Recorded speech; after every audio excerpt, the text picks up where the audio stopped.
இஸ்லாம் இருக்கணும். அவங்களுடைய கூட்டத்தை சொன்னேன், முஸ்லிம்களுக்கு 5 கடமை இருக்கு. 6வது கடமையாக ஓட்டு போடுவது ஜனநாயகத்துல கடமை, அதை நிறைவேற்ற வேண்டும் என்று அப்போதான் அந்த திமுக இருந்தோம். திமுக கூட்டணிக்கு திமுகவுக்கு ஓட்டு போடுவது 6வது கடமை என்று நான் சொல்றதும் இல்லை. தேர்தல் பிரச்சாரத்துல சொன்னாங்க அப்படின்னு நீங்களா கம்பேர் பண்ணிட்டு அப்படிலாம் சொல்லிட்டீங்க, தீர்மானம் போட்டு. ஆமா, இன்னொரு விஷயம் என்ன சொல்லிருக்கீங்கன்னா, தேர்தல் வரும்போது அந்த தேர்தல் வருதுல, நாடாளுமன்ற தேர்தலாகட்டும் உள்ளாட்சி தேர்தல் வரும் பொழுது அப்பொழுது தேர்தல் கூட்டணி அறிவிப்பான்னு சொல்லியிருக்கீங்க. இப்ப இடைத்தேர்தல் வருதுல்ல, இடைத்தேர்தல் வரும் பொழுது உங்களுடைய நிலைப்பாடு என்ன? ஒரு குழப்பம் கிடையாது. தமிழ்நாட்டுல தமிழக வெற்றி கழகத்தினுடைய ஆட்சி நடக்குது. இந்த ஆட்சி சிறப்பாக நடக்க வேண்டும் என்பது தமிழ் மக்களுடைய விருப்பம், எங்களுடைய விருப்பம் அதுதான். அந்த ஆட்சிக்கு உறுதுணையாக எங்கள் சார்பிலும் அமைச்சரவையில் இடம்பெற்றிருக்கிறோம். இந்த அமைச்சரவையில் நாங்கள் இடம்பெற்ற பிறகு அந்த அமைச்சரவையை செய்யக்கூடிய அனைத்து நல்ல காரியங்களும் தொடர வேண்டும் என்றுதான் விரும்புவோம். அப்படிப்பட்ட ஆட்சி நாங்கள் இருக்கிற காரணத்தினால் மட்டுமல்ல, இந்த நல்லாட்சி இன்று இருப்பது போல் நாளையும் தொடர்ந்து நீடித்து இருக்க வேண்டும், மக்களுக்கு நன்மை செய்ய வேண்டும் என்று விரும்புகிற காரணத்தினால இந்த ஆட்சி தொடர்வதற்கு, இந்த ஆட்சி எல்லா துறையிலும் வெல்வதற்கு தேர்தல், உள்ளாட்சி தேர்தல் என்றாலும், சட்டமன்ற தேர்தல் என்றாலும், இடைத்தேர்தல் என்றாலும், பாராளுமன்ற தேர்தல் என்றாலும், இந்த ஆட்சியை வெற்றி பெறுவதற்கு, தொடர்வதற்கு எல்லா வகையிலும் நாங்கள் ஒத்துழைப்போம். அதற்கான முடிவுதான்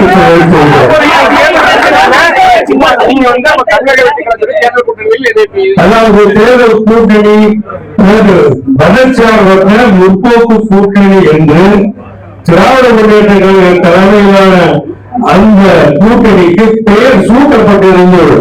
அப்படிப்பட்ட ஒரு பெயர் இதுவரை தாவேக்கான சார்பாக எந்த பெயரும் சூட்டப்படவில்லை. அப்படி சூட்டப்படாத அந்த தேர்தல் கூட்டணியில் நாங்கள் தொடர்கிறோம். பெயர் வந்தபோது அந்த பெயரை பயன்படுத்துவோம். எங்களுக்கு எங்க வசதி இருக்கோ நாங்க கேட்போம், எங்களுக்கு வாய்ப்பு இருந்தா நிச்சயமா கேட்போம். ஆனா உள்ளாட்சியில் 2020 உள்ளாட்சி தேர்தல் நடக்கும் போது அந்த உள்ளாட்சி தேர்தலில்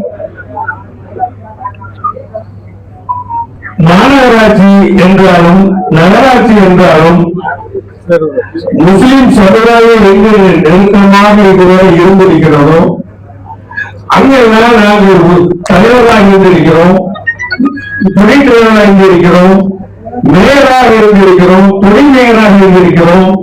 அந்த வாய்ப்பு கடந்த காலத்திலே எங்களுக்கு இல்லை. அப்படிப்பட்ட வாய்ப்பை நிச்சயமாக தமிழக வெற்றி கழக கூட்டணியோடு சேர்ந்து நாங்கள் நிச்சயமாக பெறுவோம். அதற்காக பாடுபடுவோம். இப்ப 1 மாதம் ஆயிடுச்சு ஆட்சி பொறுப்பு. எப்படி சார் தமிழ்நாட்டில் இருக்கு? தமிழ்நாட்டில் 1 மாதமாக இருக்கக்கூடிய ஆட்சி எல்லா சமுதாய மக்களும் வரவேற்றுக் கொண்டிருக்கிறார்கள். அங்கங்கே இருக்கக்கூடிய பிரச்சனைகள், மக்கள் மத்தியில் ஏற்படக்கூடிய பிரச்சனைகள் அத்தனையும் ஆட்சி, இந்த அரசாட்சி நிச்சயமாக சுமூகமாக தீர்த்து கொண்டிருக்கிறது. சுமூகமாக தீர்த்து வைப்பார்கள் நம்பும். சட்ட ஒழுங்கு பிரச்சனை தொடர்பாக முதலமைச்சர் எதுவும் வாய் திறக்காம இருக்காரு. இது வரைக்கும் நடக்கக்கூடிய சட்ட ஒழுங்கு பிரச்சனை தொடர்பா முதலமைச்சர் வாய் திறக்காமலே இருக்காரு. இடையில இருக்கக்கூடிய அமைச்சர்கள் பேசிக்கிட்டு இருக்காங்க. முதலமைச்சர் ஏதாவது பேசணும்ல மக்களுக்கு? முதலமைச்சர் சட்டமன்றத்தில் பேசிதான் இருக்காரு. சட்ட ஒழுங்கு பிரச்சனை தொடர்பா, சட்ட ஒழுங்கு பிரச்சனை சட்டமன்றத்தில் பிரச்சனை வந்தா பேசுவாரு.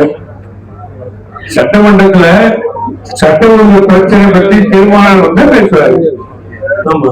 இடையில இந்த மாதிரியான பாலியல் பெண்களுக்கு எதிரான பிரச்சனை அதிகரிச்சுக்கிட்டு இருக்கு. பெண்களுக்கு எதிரான பிரச்சனை இன்னைக்கு தான் நடக்குது. இது இல்லாம போனது தானே எல்லாம் முயற்சி பண்றாங்க.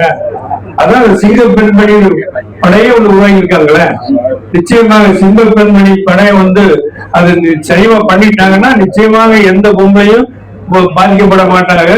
எந்த ஆணும் பெண்களுக்கு எதிராக ஒரு காரியத்தை செய்ய முடியாது. சிங்கப்பெண்ணுடைய அந்த பெண்களுடைய படம் சீக்கிரமா போய் எல்லாத்தையும் தடுப்புன்னு நான் நம்புறேன்.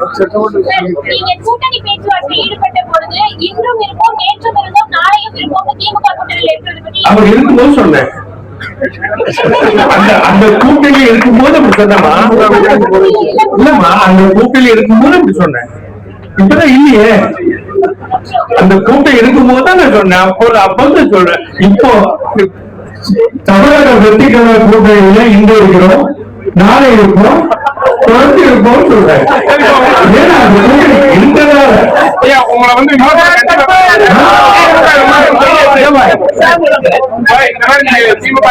வெளியே கண்டிப்பா திமுக உங்களை விமர்சனம் பண்ணுவாங்க. அவங்க அதை வந்து நீங்க எப்படி எதிர்கொள்ள போறீங்க? இல்லங்க, நண்பர்கள் என்னை நிறைய விமர்சனம் பண்ணலாம். இப்பவே பண்ணிக்கிட்டு தான் இருக்கிறாங்க, என்னமோ சொல்லிட்டு இருக்கிறாங்க. அதெல்லாம் எங்க காதுல வாங்கிக்கிறது இல்லை சார். என் நண்பர்கள் தானே, என் இனிய நண்பர்கள். சில பேர் தெரிஞ்சு பேசலாம், தெரியாமலே பேசலாம். ஆனா அவர்கள் எது செஞ்சாலும் எங்களுக்கு அது பதில் சொல்ல மாட்டோம். அதுக்கு நான் விமர்சனம், அதுக்கு அது ஒரு விமர்சனம் நான் கருத மாட்டோம். எங்க நண்பர்கள் எங்களுக்கு எதை சொல்லி மனசை தேர்க்கிறாங்கன்னு சோபாவா? நாங்க சோபா மாத்தலை சார்.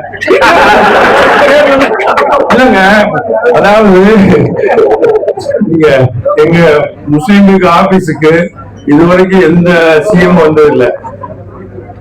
இவருக்கு நாங்க ஆதரவு கொடுத்த பிறகு சிஎம்க்கு எங்க ஆபீஸுக்கு வந்து எல்லா ஆபீஸுக்கு போய் வந்தது மாதிரி உங்க ஆபீஸுக்கு வர்றேன்னு எங்களுக்கு சொல்லிட்டாரு. நான் 3 தடவை வேணாங்க இந்த தெரு ரொம்ப சிக்கலான தெருவுக்கு இது வந்து நான் உங்க ஆபீஸ்ல வந்து நன்றி சொல்லிக்கிறேங்கன்னு சொல்லிட்டு இருக்கேன். இல்ல சார், நீங்க சொல்ற நன்றியை உங்க ஆபீஸ்ல நாங்க வாங்கிக்கிறேன்னு சொல்லிவிட்டேன். 3 தடவை 4 தடவை சொல்லி வேணாங்க, நீங்க பெரிய கூட்டத்துல வந்து நீங்க நிக்க வேணாங்க அப்படின்னு. இல்ல எல்லா ஆபீஸும் நாங்க போனோம், உங்க ஆபீஸ் வந்தா தானே நல்லா இருக்கும் அப்படின்னு சொல்றாரு. அப்படி வந்துட்டார். இவர் வந்ததுனால எங்க ஆபீஸ அலங்காரம் பண்றதுக்காக வேண்டி சினிமா பண்ணுவாங்க பாருங்க, ஒரு 20 ரூபா கொஞ்சம் அடிச்சு சோஃபா. நீங்க சோஃபா கேட்டு அங்கெல்லாம் போடுறது வாடகை சோஃபா வாங்கி போட்டோம். நிறைய சோஃபாவா வாங்கி 7-8 சோஃபா போட்டு அவர் வந்தவொடனே உட்கார வைக்கணும்னு சொல்லி அதான் நாங்க பண்ணுறது தவிர வேற சோஃபா அந்த எங்களுக்கு போட முடியாது சார். என்ன போட்டதே அப்படியே காலையில தூக்கிட்டு போயிட்டாங்க சார்.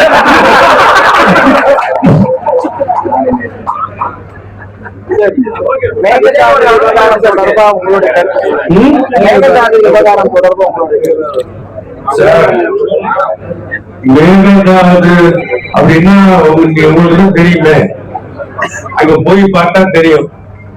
காவேரி ஆறு அந்த மலையிலிருந்து வந்து ஒரு சின்ன ஓடை மாதிரி வரும். அந்த ஓடையிலிருந்து வந்துதான் பிரிஞ்சு காவேரி ஆறு வருது. இந்த ஓடை மாதிரி மாறி வரக்கூடியத ஒரு ஆடு இங்க இருந்து அங்க தாண்டும். அதுக்கு பேரு ஆடு தாண்டு பாடலான்னு பேரு. ஒரு ஆடு இங்க இருந்து அங்க தாண்டுற அளவுக்கு தான் அந்த ஓடை இருக்கு. அங்க பார்த்தா தெரியும், வேகமா தண்ணி பாயும் ஓடும். அந்த இங்க இருக்கிற ஆடு அங்க பாயும். அந்த ஆடு அங்க தாண்டுற அளவுக்கு தான் அந்த ஓடை இருக்கு, வாரி இருக்கு. அதுதான் ஆடுதாண்டு பாலத்தை தான் மேகதாதுன்னு சொல்லிட்டு இருக்கிறாங்க. இப்போ அதுல வந்து டேம் கட்டுறதாக அங்கு உள்ள முதலமைச்சர் பேசிட்டு இருக்கிறாரு. அந்த டேம் அங்கே கட்டப்பட்டா காவேரி இப்போ வரக்கூடிய காவேரி தண்ணீரை டேம் கட்டி இங்க வரவிடாம அங்கேயே திருப்பி விடக்கூடிய முயற்சி நிச்சயமாக பண்ணுவான். அது எந்த சந்தேகம் கிடையாது. டேம் கட்டுறது நோக்கம்னா தண்ணியை பாதுகாக்க, தண்ணியை பிரிச்சு கொடுக்க தானே.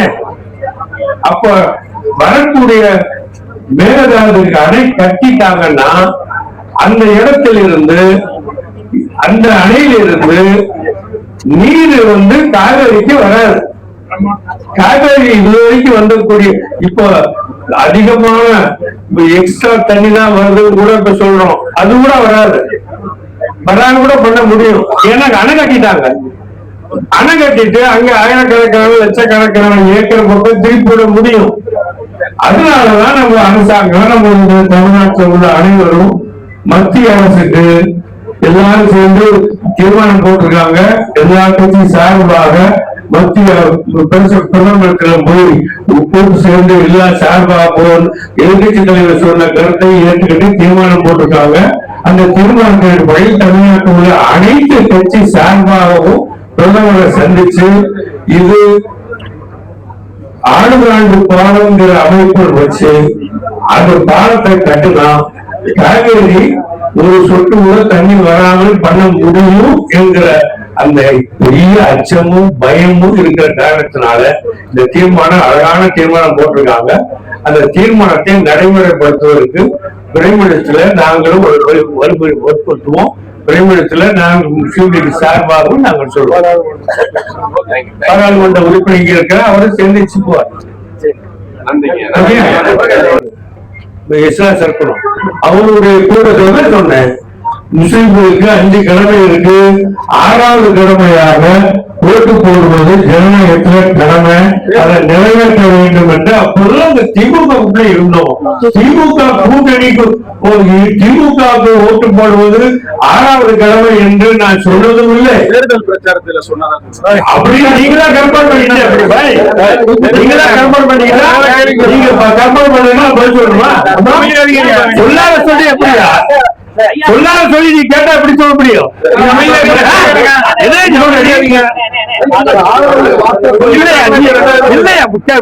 இல்லையா நான் சொல்லாத ஒன்று நீயே கேட்ட அப்படியே சொல்ல முடியும்? என்ன சொல்லாத ஒன்று நீ கேட்டு சொல்லி பிரச்சாரம் சொல்ல முடியா? நான் சொல்லாத ஒன்று நீ கேட்டு என்ன பிரச்சாரம்? நான் சொல்லாத ஒன்று கேள்வி கேள்வியா? கேள்வியை கேட்காத எனக்கு சொல்லாத முடியும். திமுக கூட்டணியில இடம்பெற